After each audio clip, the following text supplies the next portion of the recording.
For those that don't know me, I'm Michael Peter's elder brother. Yeah.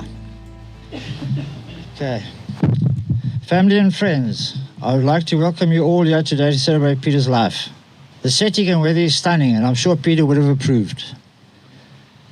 It's just a bit of admin. After the celebration, you're all invited to join Angie, Jeff, and Dylan at the farm for refreshments, snacks, where family and friends will have the opportunity to toast and relive their stories of Pete. There are also pictures of Pete hanging up at the house, and you may each take one as a memory to Pete. Then just the directions to the farm. Immediately after the Cape Point Vineyard on Silver Mine Road, turn left and follow the green arrow signs to the farm and parking. Just the agenda for the day. The following people, sorry, I'm shaking like a leaf here, man. The following people will be speaking about Peter. Neville, our brother, will be up first. Then Mike, Peter's right-hand man at work. Then James, my son, and Peter's nephew and godson. Jeffrey and Dylan, Peter's sons. Karen, Angie's best friend. And to finish off, Pete Nicol, you all know Pete Nicol. We'll end off with a song he composed for Peter. Just a little bit of not light-hearted, but yeah, just my last beer with my last winter with Peter. Sunday 4 weeks ago, fuck, why am I shaking?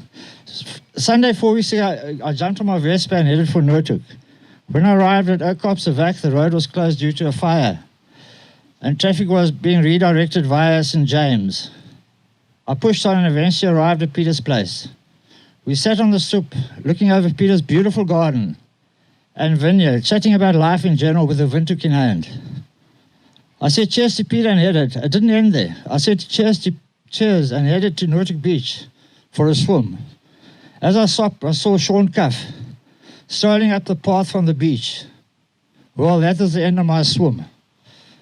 Sean said, join me for a beer at the Red Herring. I said, I just need to call Lynn to say I would be home a bit later than intended. The ETA was extended a bit. But no cell phone was to be found. So back to Peter's to fetch my phone. I said I was joining Sean for a beer. Peter did not need much persuading. As fate would have it, that was my last windhoek with my brother. It is a good one. Pete, I'll drink a windhoek to you later. Cheers, Pete.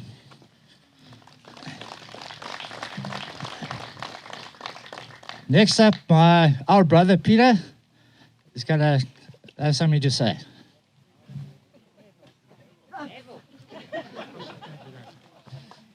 Sorry, guys, I promise you I've been calling Neville Peter the last 2 weeks. Sorry, Neville. Neville?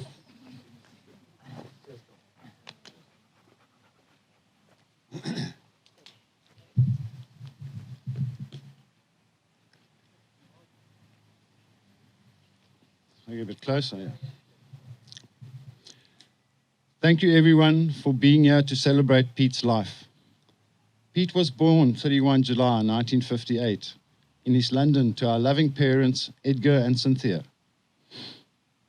Pete was 18 months younger than Mike and 4 years older than me, even though some people thought Peter was my younger brother. In 1969, the family moved to George to start a new life. How lucky we were. George in the 70s was the place to be.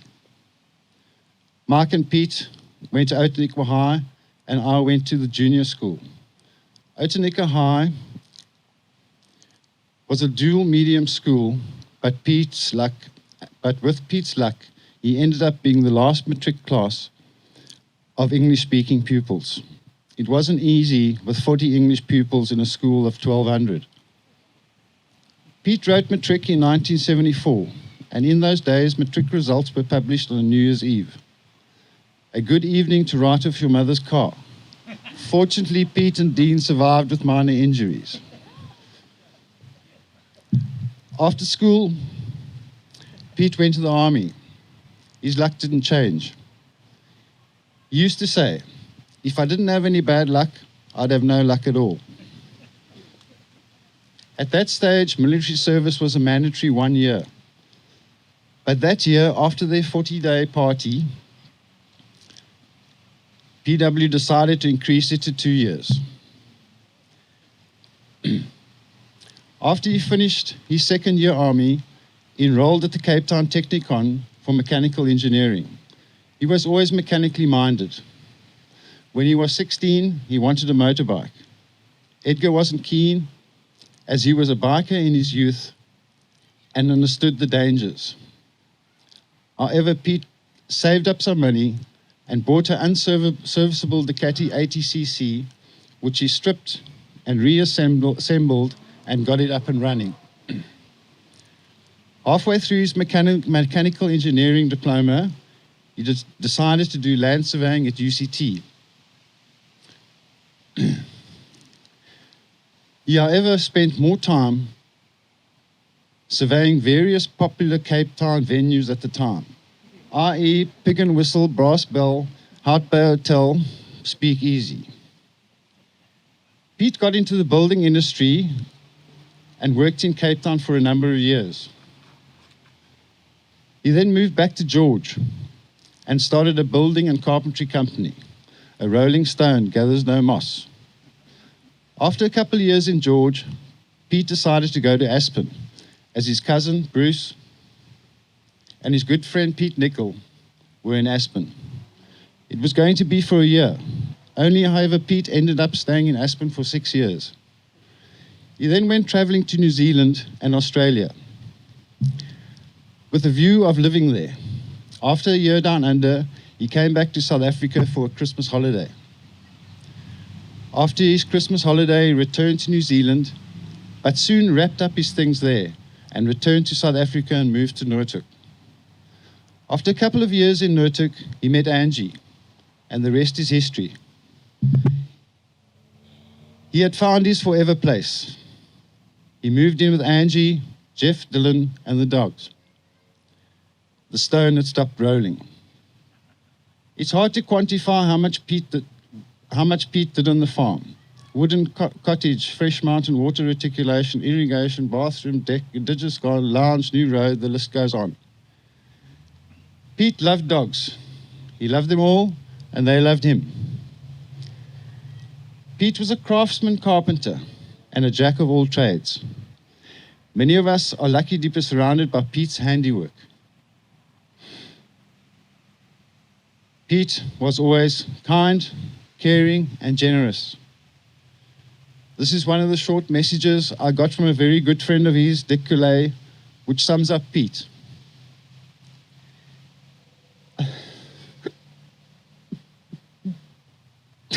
A terribly special person in our lives. Very bright, very caring, but also quite naughty. Pete, my brother, my friend, Rose, Dylan, Jaden, and I will remember and miss you forever.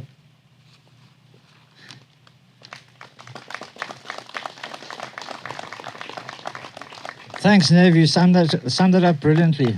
That was Peter's life. You could probably write a novel with many chapters. But yeah.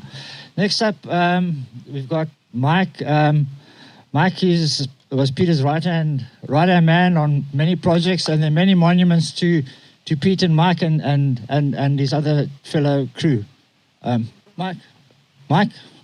There's 3 mics here. Yeah. Mike, Yeah. over to Mike. Okay.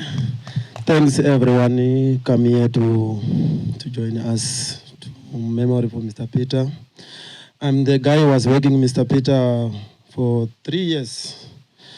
But since he was working, Mr. Peter was telling me about how to work your people and your clients every day. First thing, he said to me, Mike, respect my tools, and I like truth. Don't lie to me. Sorry. So I don't have another word to talk because I was thinking that I was going to talk more about my boss, how to help me, and I have one son for me. Mr. Peter gave his name. So other things, it's time to, my brain is not right. If I look at my son, I said, where's your friend? I talk to my son. Sometimes my son is coming and angry with me and bite me and doing everything. So, thanks.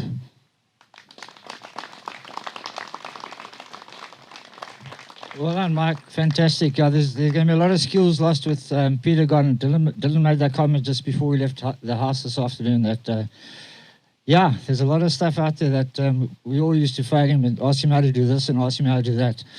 And Mike, in many of your monuments in my house, in many people's houses, and my house in Onrus. Thank you. Next up is my son and Peter's nephew and godson, and he would just like to say a few words as, yeah.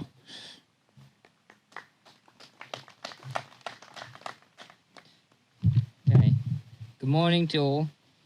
If you don't know me, I'm James McKibben, which is my dad's son, and Peter's nephew and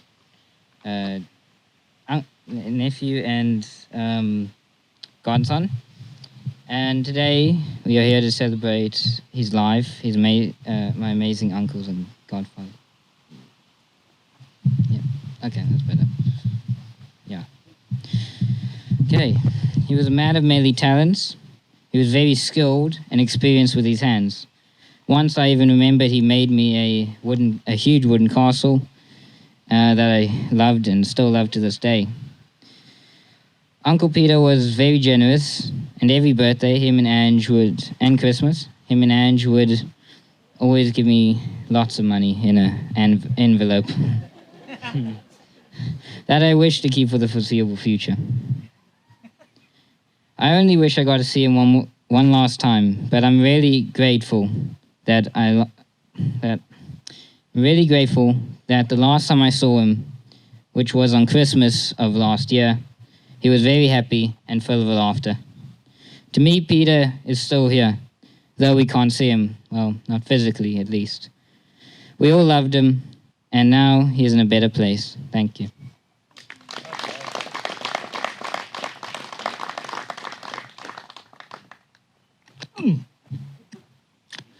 Thanks, James. Well done. Yeah. Next up, probably the two most important boys or men in Peter's life. That is Peter's sons, and that would be, I'm not too sure who's going to be coming up first. Dylan will be coming up first, and then Jeff will be following. Thank you.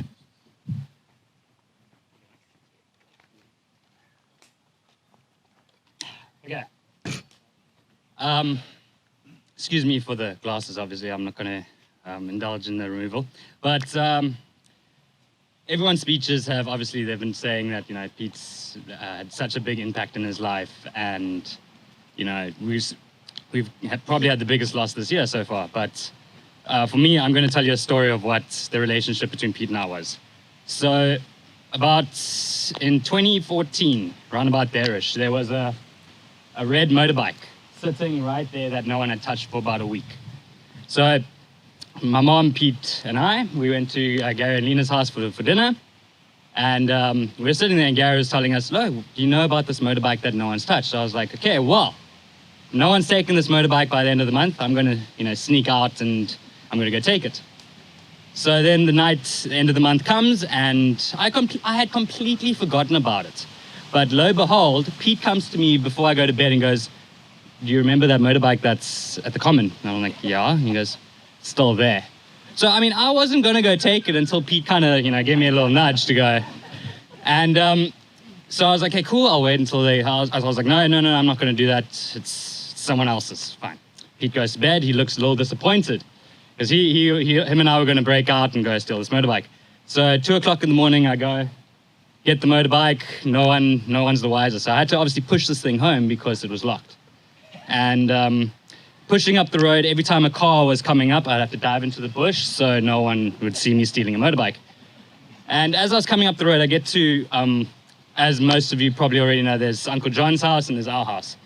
So as I'm pushing it up, I hear the dogs bark. And I'm like, oh, shit. And the light goes on, and there's someone standing going, hey, who's out over there? And I'm like, hey, Pete, it's me. And he was super giddy because he was like, oh, why are you coming home now? So I'm like, well, I went to go steal the motorbike. Cool, okay. He goes for his morning smoke, all good. I go to bed and none's the wiser. I wake up to Mom and Jeffrey standing over me, turning their heads going, Dylan, you're a criminal, you're gonna go to jail. So Mom and Jeffrey are trying to tell me, no, I've done wrong. So I'm feeling guilty. So I'm like, okay, cool, let me go ask Pete, maybe he'll help me take the motorbike back. I get to him, I'm like, hey Pete, how's it going? He goes, oh, what's up? I'm like, well, Mom and Jeffrey want me to take the motorbike back. He's like, no. So here's the list. This is how we're going to fix it. This is what you need. So even before I had started on this motorbike, Pete had he had gotten through the idea of how to fix this thing. And, actually fixing the motorbike was one of the best times because, give me 1 second. So they always say that you have a father-son vibe when your father's shouting at you because you're not tightening it correctly.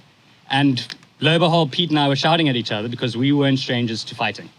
But the thing that, I not aspired to, well, yes, aspired to was Mom would always be the middle person between Pete and I. I'd say, you know what, Pete, this is bullshit. And Pete would be like, no, you just don't understand. And I was like, okay, fine. Mom, obviously being in the middle of us, was like, no, guys, don't fight. And then I'd ask Mom, I'd be like, hey, Mom, why do Pete and I fight? And then Mom would go to Pete and, cool. And Pete's reasoning was that he saw a lot of himself in me, which at first I'd fight it. So I'll be like, no, I can't, Pete, difference of opinion. And then I slowly came to terms that, that's what I wanted to be. I actually, sorry.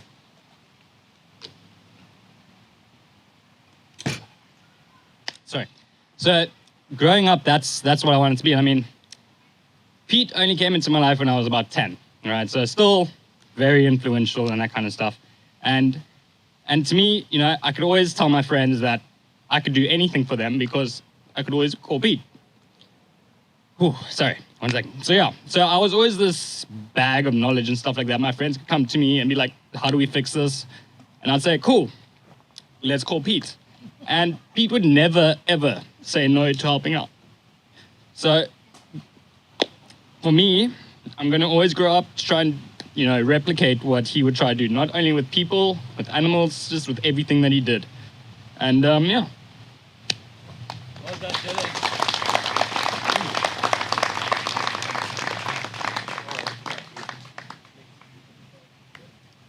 Sorry, dogs. All right. Everyone hear me okay? Yes? Right. I like to think I'm quite good at public speaking in general, but I think this is going to be a bit of a tough one, so I hope you guys are okay with me just reading it out a bit. Okay.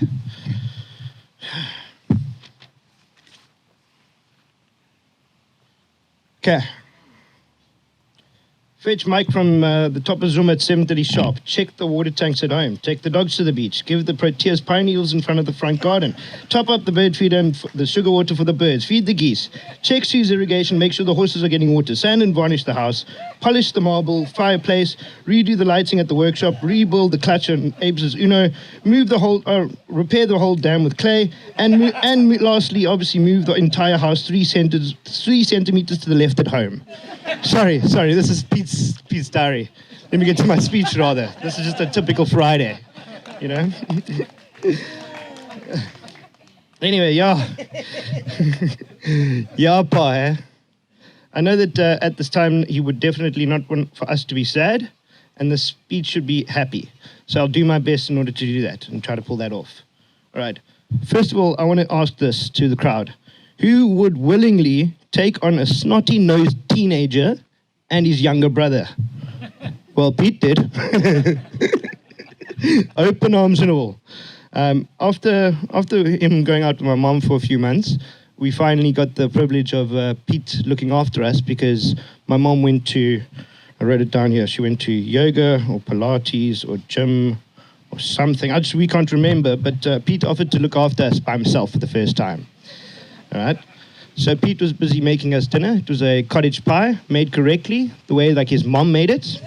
Not the other way, the way mom made it. And anyway, back then we didn't have any internet at home. It was still the dial-up days. And when it was very expensive to use. So Pete gave us the internet. And, we had some supper, checked out stuff on the internet and went home. And that dial-up internet was on the whole night. And you can assume that's quite a few thousand rands worth of bill, but it was cool. No problem, Oh, Pete.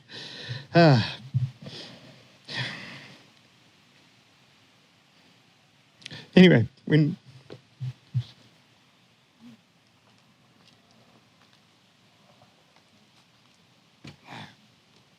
Right. So when Pete first came to Cape Town, when we first met him, he used to drive a little Opel Corsa bakkie. And at the age of about 16 or 17 years old, he used to say, hey, Jeff, if you like a drive to Chapman's Peak, to Chapman's Hardware to go get some screws. And at 16, 17, hey, opportunity to drive the car, no license, yeah. This is quite cool, So that was quite fun. And then as the time progressed, as I got older, he got a better bakkie, the Colt. And, hey, Jeff, you feel like a drive to, to Cape Town to go fetch some stock. And, at that age, you go, yes, absolutely.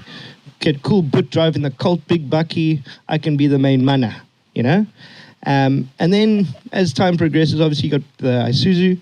And then at the age of, now, I dreaded hating the hearing the words saying, hey, Jeff, you feel like a drive to Somerset West. And you straight away look, you look at the time, you just got home from work or whatever. It's 3:45, it's Friday. Yeah, absolutely, Pete. I'll cop into the van and off I'll go. No problem whatsoever, So off I went. And, one of the things that I bring this up is because at any given stage, Pete would do anything for you. Whether you phone him and go, hey, Pete, I might have crashed the bakkie again. Or, he'll be the first one there. Or, hey, Pete, it's 2:30 in the morning, we're stuck in Claremont, me and the boys. Can somebody come pick us up? On my way, Jeff, on my way. Wasn't even an argument. So growing up, it was always myself, my brother, and my mom.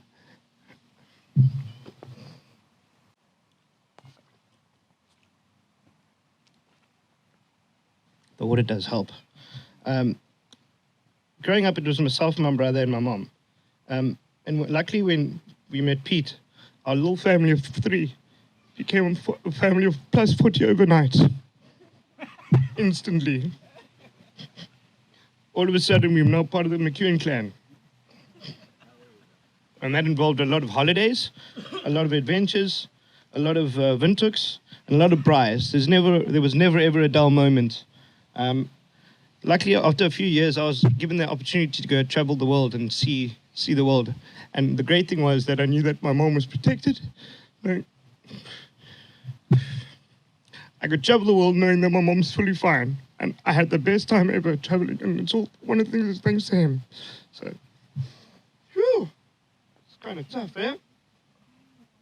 So anyway, I was in Key West in America one year, and I phoned Pete out of the blue, and I said to him, hey, I'm at this pub called the Hog's Breath Bar, right, in Key West. And straight away he said, geez, Jeff, I spent many nights there.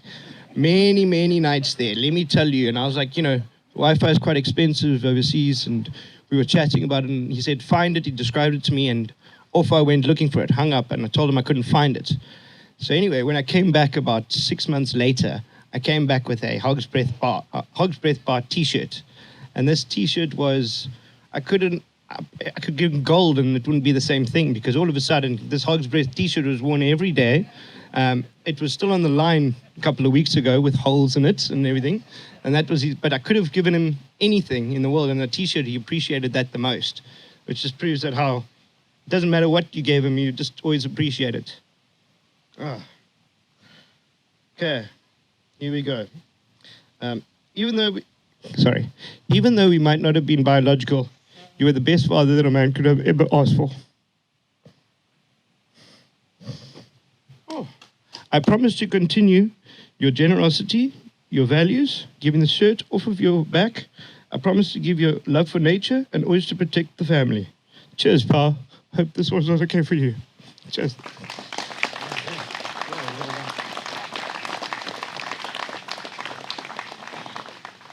Fantastic, Jeff. Thanks, Jeff and Dylan. Yeah, Peter definitely. You were definitely Peter's sons, and that's how it was. Oof. From the start go. Anyway, next we're gonna have Angie's best friend from. I understand they met when they were 12. Karen's gonna read a poem and do a blessing and talk about love between Ange and Pete.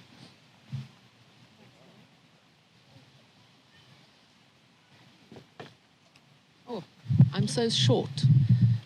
Okay, firstly, I just want to say that the woman sitting next to Angie is Fia, and they've known each other for 60 years nearly. Thanks, Jeff. Okay, let's try. Angie asked me to read something, which I think is really beautiful. Do not stand at my grave and weep. I am not there. I do not sleep. I am 1,000 winds that blow. I am the diamond glints in the snow. I am the sunlight on the ripened grain. I am the gentle autumn's rain. When you awaken in the morning's hush, I am the swift uplifting rush of quiet birds in circle flight. I am the soft stars that shine at night. Do not stand at my grave and cry. I am not there. I did not die.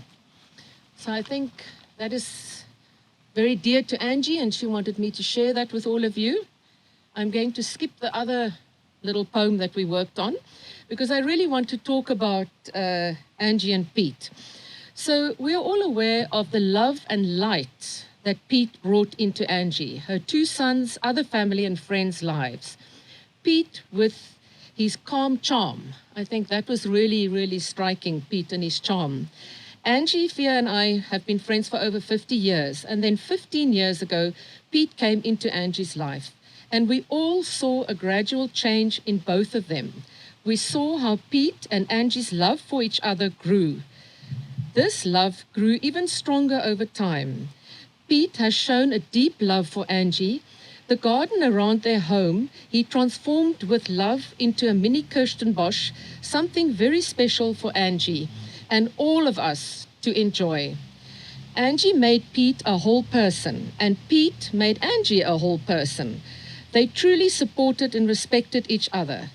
Pete's kindness is what Angie really cherishes, and his love for animals. She said that is what really attracted her to Pete in the beginning. Pete, in his quiet way, had an effect on each one of us. Pete's love and light will always be with us. Pete stepped in when my brother-in-law Garth, a great friend of his, passed away, and he went and worked with my sister Tia and helped her to build a table. And he was incredibly, incredibly supportive in this most practical Pete way. I am sure each one of here has a special Pete memory. Can you all just maybe close your eyes? I just would like to say a short prayer. Dear God, we thank you for blessing us with Pete's wonderful life. Thank you for the love and the light he brought to this world. We ask you to receive him with open arms. Amen. Thank you. Beautiful. Thanks, Karen. Yeah, that's it. Ange and Pete had a fantastic relationship. And I must admit, I think Pete's last 15 years were the happiest of his life. Without a doubt. And then finally, I got a bit short here. And I am short.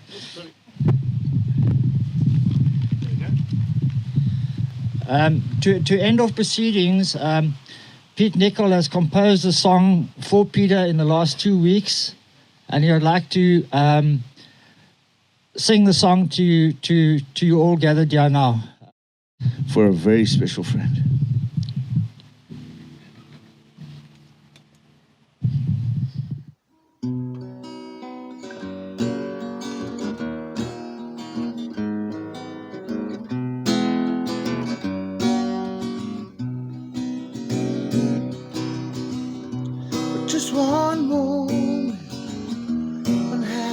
moment,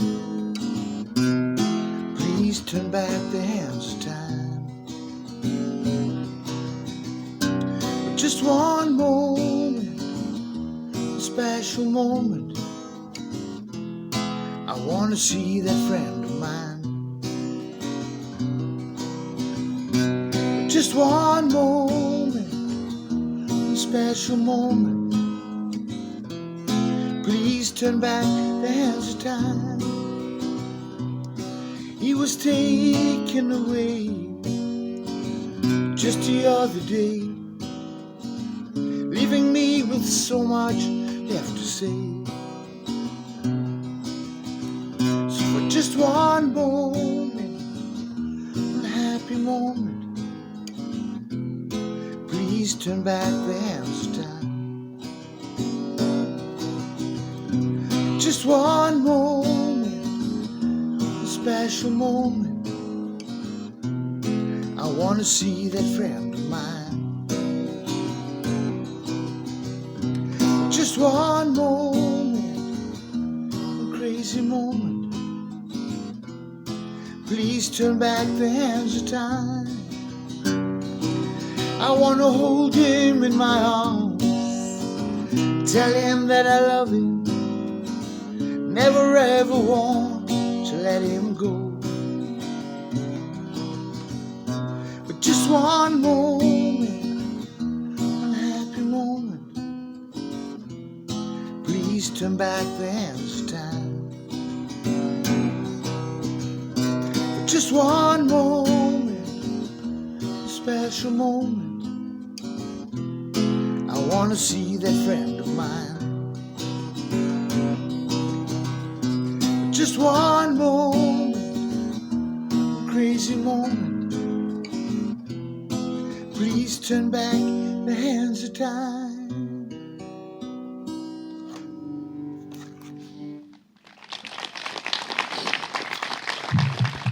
I love you, my friend. I'm gonna miss him so much.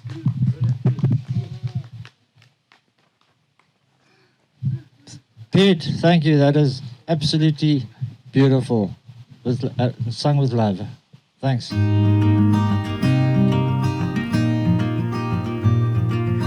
know, for having known somebody for 41 years and for somebody not only to become a friend, but a real brother. Oh, no, thanks, Mike. Well,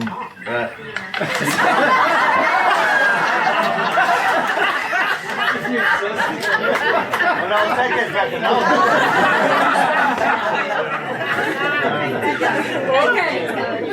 to become a real brother and to remember with a smile. I wrote something the other night and I sent it to Jeffrey, I think. Yeah. And I wrote to Pete.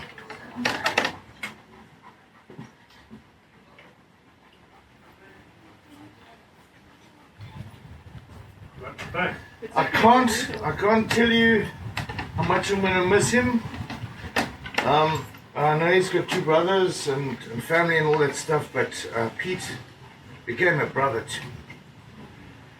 And I know we weren't always together all the time, but the smile on my face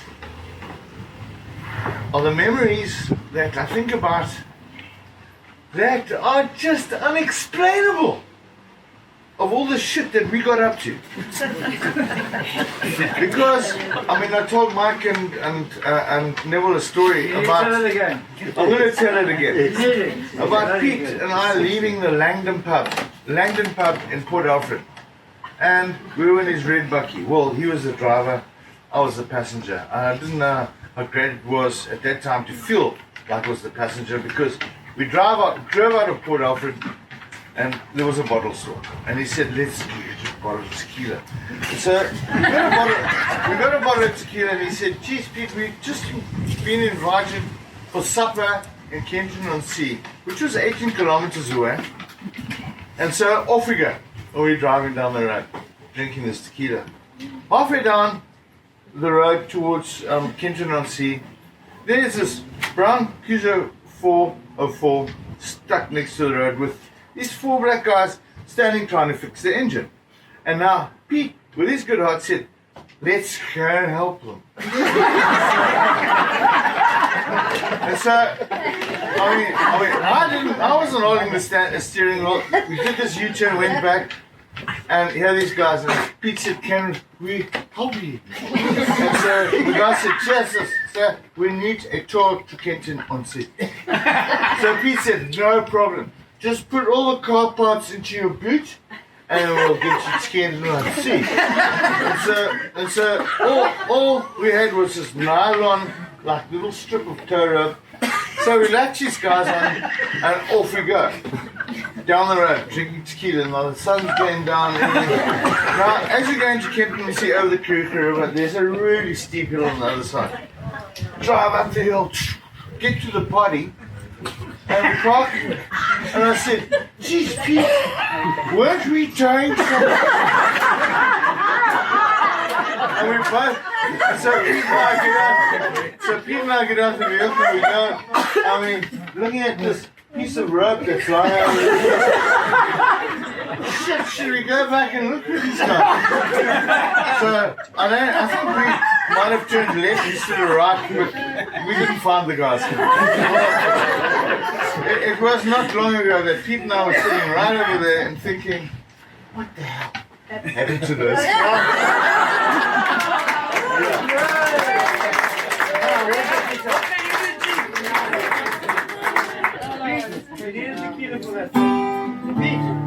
Later, man.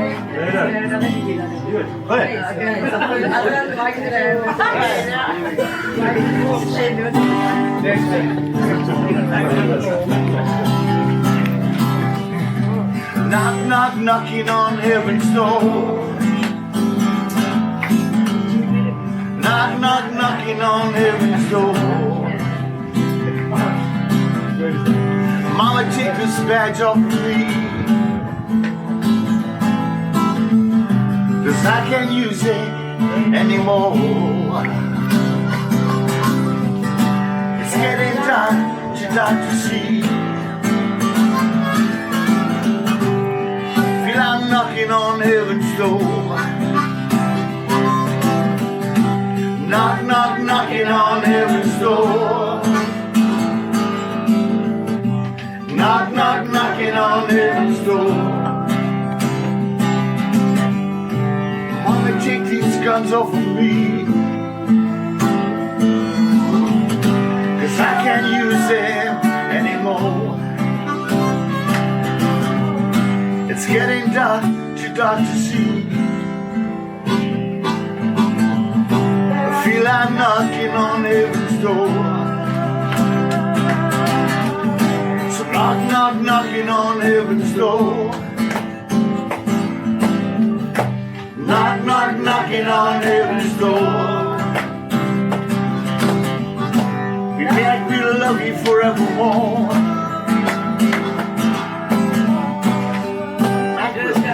Love you forevermore. We love you, Peter McCann.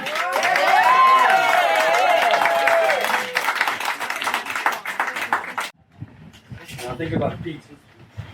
When I was 23 when I started university. I was walking down the road one day. I hear, Danny, there's Pete. Okay, you first, by the way. Doing his surveying degree. And I tried really hard to get him through surveying one, but I failed. But more importantly than that, if I think about my circle, none of us had older brothers, except Neville.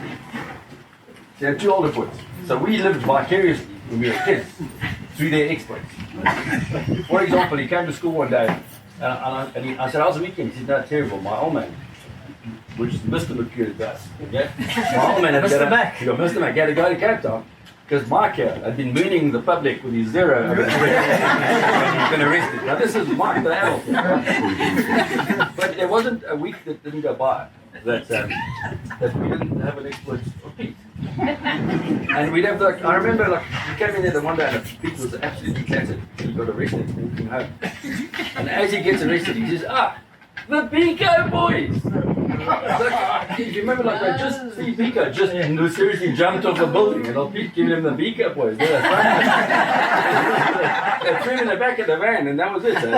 So anyway, Pete, my brother, I love you. We love you. Cheers, Pete.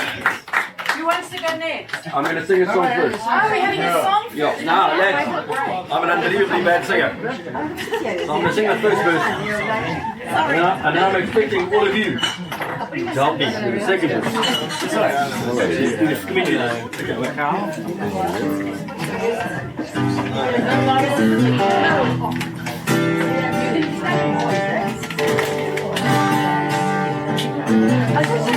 And this is for Pete.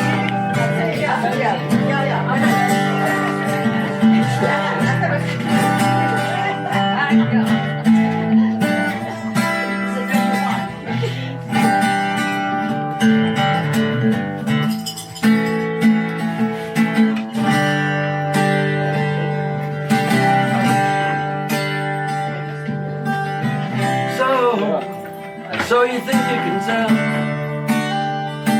heaven from hell, blue skies from pain? Can you tell the green fields from a cold steel rail? Smile from veil. Do you think you can tell? Would they get you to change your arrows for gold, hot ashes for trees? Hot air from a cool breeze, cold comfort for change. Did you exchange a walk on board the wall for a lead role in the cage?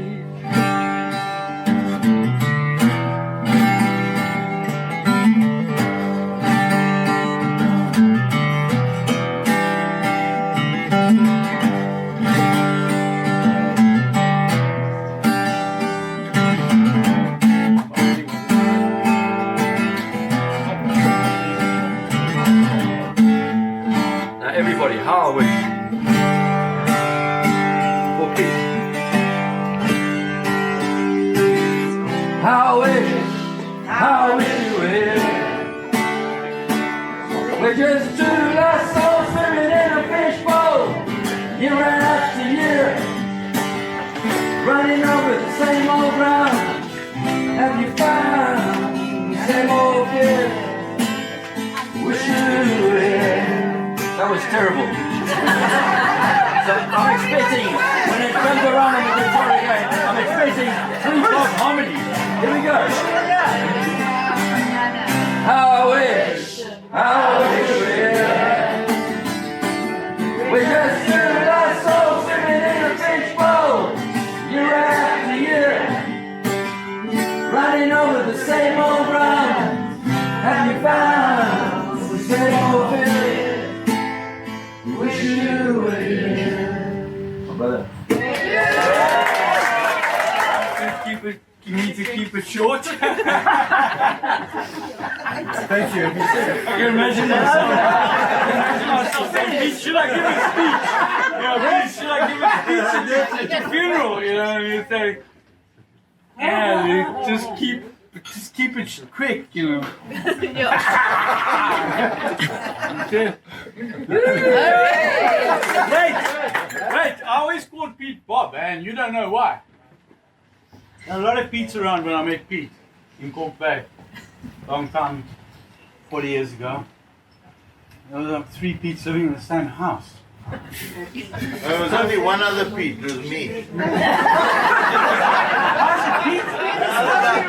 other guy Pete to die. And you were split Remind you where you were. Yeah, I'm going to keep this thing going as long as I can. That's it, short. Pete said Yeah, but Pete isn't here. Here's Angie. I'm going to play a song for you a bit later. I don't know if you can guess what it is. And knock, knock, knocking, of course, we must play that one. We're knocking. I'll do it for you. There is one more thing. Did I tell you why I called him Bob? But anyway, too late now. Bye, thank you. Bye. I loved him. He was the king. He was the king of keep it real, man. Now he's a kinetic to like just get grounded. You know what I mean? The saddest thing about Pete was his loyalty to his friends, to me, to all the male friends, and all the stories we can tell of him was, as Mike said, the go-to man. And for me, he was a go-to man. I was a go-to man for him. Many years of sharing houses, dogs. He wouldn't take mischief up the hill, Angela. And the absolute love and generosity of what he gave to all of us for all those years. From those Cork Bay days, Capri houses, America, burst appendixes, New Zealand, and the sharing of what he gave to all of us is so precious, and what a fabulous man. Thank you. It's been in my life since I was about 14. I was one of the naughty crowd. We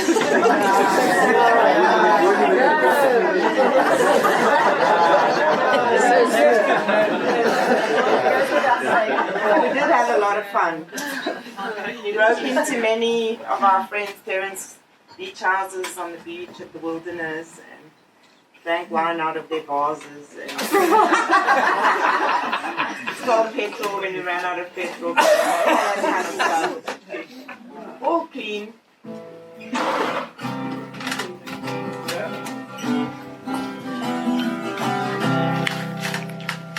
Took my love and I took it down. Climbed a mountain and I turned around. And I saw my reflection in the snow-covered hill when the landslide down.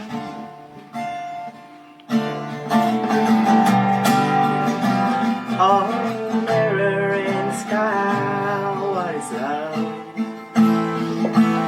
And the child within my heart flies away. Can I handle the changing ocean tides? Can I handle the seasons of my life?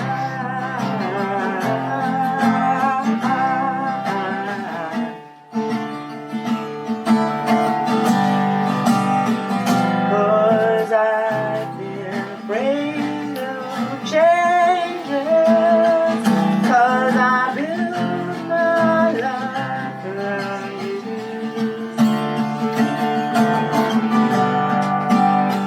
But time makes you older, even children get older, and I'm getting older too.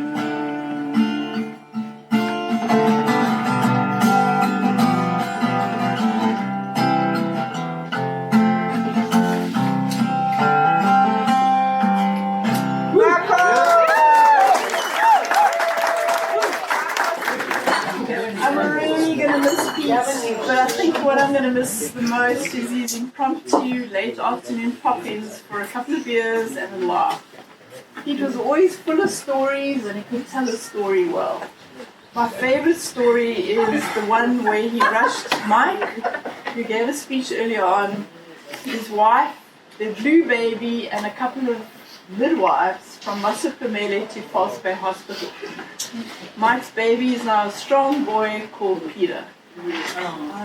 Peter's departures from a couple of beers was an event because inevitably he left his hat, sunglasses, his keys, his cell phone, his cigarettes, his lighter, and even his dogs at our house.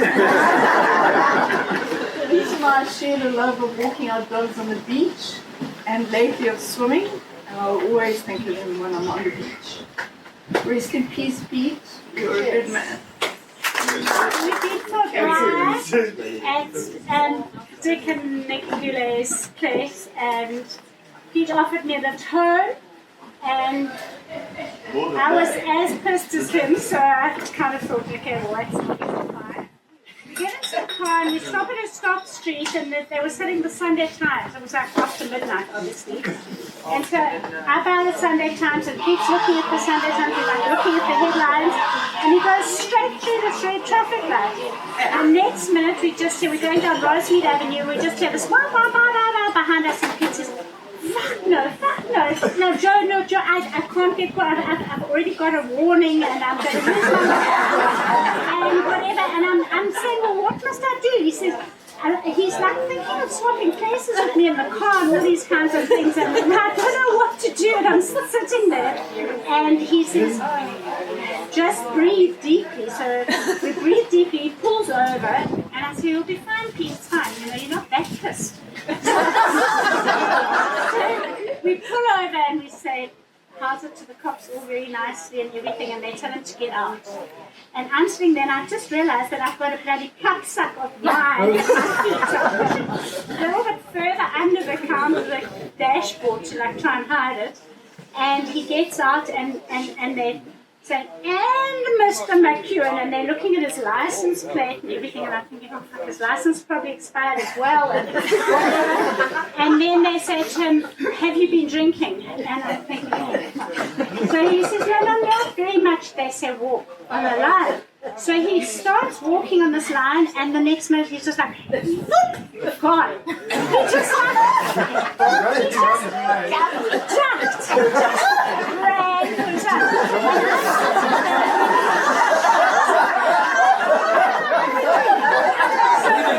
Leaving the women behind. Sitting in the passenger seat, like push this wine under the dashboard, and the cop comes to me, and I know he can't say anything about me no matter how pissed I am, because you're the passenger. Yeah, I'm the passenger. So he comes up to me and he says, what's happened to your boyfriend? And I just burst into tears. I said, you frightened him!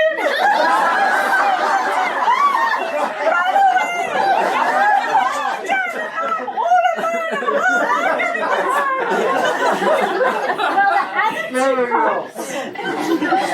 other two cops put a heart on his heels, so I get out and I follow them. And there's a block of flats in Rosemead Avenue with all these garages that are closed, and the cops are like going down, like trying to open every single garage that's there. And I'm just thinking, you're probably in one of those garages, And apparently, I only learned much later because one of the cops drove me home. And I got home, and it was before cell phones or anything like that, so I didn't hear from Pete till the next day. And he was in a garage, like holding that door.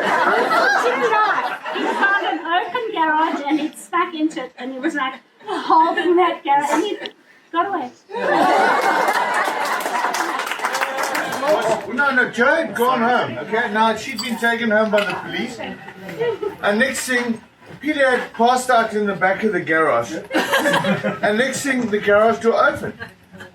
And here were these beautiful lights shining on him. And it was the people who owned the garage.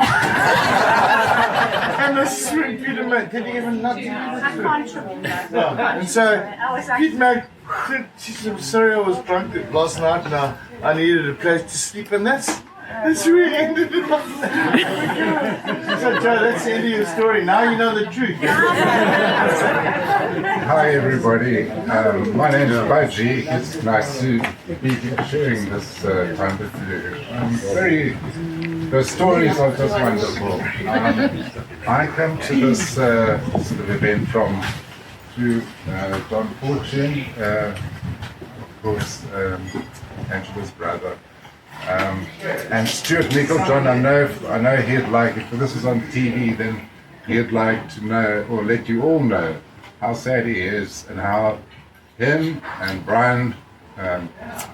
Brian Kruger, and also John would so very much like to be here today. I haven't got a story to tell, but I just wanted to get that on tape, in case they say, why didn't you say anything? That's good. 2 weeks ago, ago was like on a Sunday, and as I remember it, I came up here around about 3 o'clock in the afternoon, like was my usual thing. I used to come up here, see Bob, you know, I used to call him Bob. There's so many pizza around.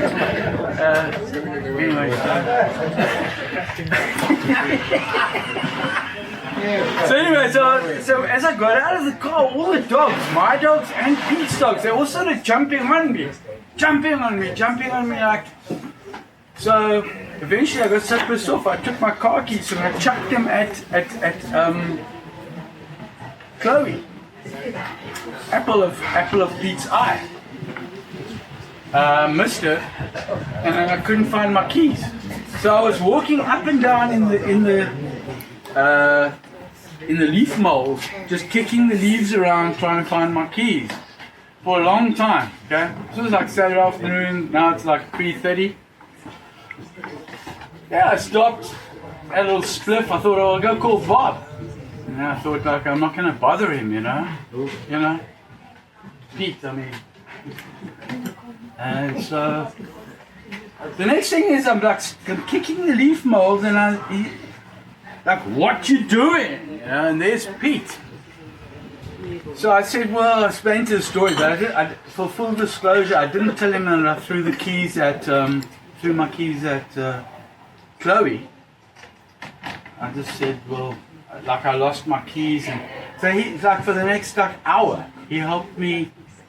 Without any question, he just helped me look for my keys in the leaves, and we couldn't find them. So I said, well, like, maybe we should just go and have some tea or like a few beers or something. And he just continued looking, and basically until he found them, and here I am today. And thank you. Pete used to come and tell us his stories in the evening, and he said either sit down for a beer or down at my place for a beer. It's quite a recent story. Pete always had these shopping episodes, shopping for clothes. Something always went wrong. He got to the till and the woman rang it up and said, it's 1,000 rand, he thought it was 100 rand. And he would just pay and walk out. So Pete enjoyed his fellies. So he was quite hard on his shoes. He was very hard on his shoes. It's a lot of running away from the cops. No. He was really working. Now this is a recent story. So he goes to AP Jones, his go-to store in Fisher to go and buy his fellies. So he gets there and they're very low on stock. And the salesman said, which he had a rapport for because he went there quite often. The salesman said, "Juice, I've only got a red pair in your size." So Pete says, okay, I'll try them on. So Pete tries his red fellies on. And the guy says to him, jeez, man, that looks good. You look like David Kramer. I said, no, shit, I don't want to look like David Kramer. So the oak said, okay, let me go look in the store. I might have some more. So he goes up the store and he comes back to this box and he opens it and takes out these blue suede felly shoes. Bright blue shoes. Those are better than So the Pete's, red. whoa. So he tries them on, as he does, and he stands up, he looks at them, he says, shit, I'll take these, I look like Elvis Presley. I have to tell you something that is actually so relative to what Neville has just spoken about, because just after I'd come down from Bruce's farm during the lockdown, and I said, Pete, my boots are shot. And so he says, I've got just a pair for you. And do you remember that? You remember that? And so Pete goes inside, he comes out, and I've got this pair of shoes that are, like, you know, hooking on and everything, and the whole sole's loose. And so I try this pair of boots on and I say, geez, Pete, these are amazing. Now he's a size 7. I'm a size 10, as you can see. And so he must have had them for years. So I said to Pete, how many years have you had these for? He says, now about 7, 8 years or whatever. I said, I slip on one. I said, that perfect. So I said, well, you know, then he told me about the whole AP Jones episode. And so I put these boots on, and not even like a month later, the whole sole just came off. And I walk up here and I've glued them on and tried everything with clamps but now you can take my new boots. And so I come up here with the old boots on, and Pete says, "Are you still wearing those boots?" I said, "You know, Pete, they've lasted me for so long." And it tells you one story. If you want to buy a good pair of veldschoen, go buy the AP Jones new specials. They last forever. I was working over there. A really good friend of ours, Wayne Pearson. Probably a few of you know him. He's been sending a lot of messages. Yeah. Couldn't be here tonight. He's been He sending said, a lot of there's brothers over here. Let's catch up. So I said, well, look, I'm going fishing. Bring him along. We're going spear some flounder at night. Yes, so, what? Spearing fish at night? I said, no, come on, I'll show you. So, anyway, we go out fishing. Now the water's only this deep. As the tide's coming in, these fish, they come in with the tide and you have a little light under the water and a spear. As soon as they see the light, they stop. And Pete's just going like, wow, no, this is like so cool. Anyway, that's why I'm taking this picture. Because that is in New Zealand as well. So I am Michael's sister-in-law, and my contact with Peter was repairing things in my house, and then family get-togethers, or when we all got together. But the one thing that was amazing to me is Lynn was pregnant with James, 9 months pregnant with James. My father was dying, and Pete was relaying my wooden floor in my house. So basically the wooden floor had been removed. I was living out of a plastic bag, literally, and I had everything from our business stored in rooms, and it was just a nightmare. It was like just a nightmare period. And Peter was so kind to me. He was very, very kind, and he was very, very generous during that period, and I will always remember him for that.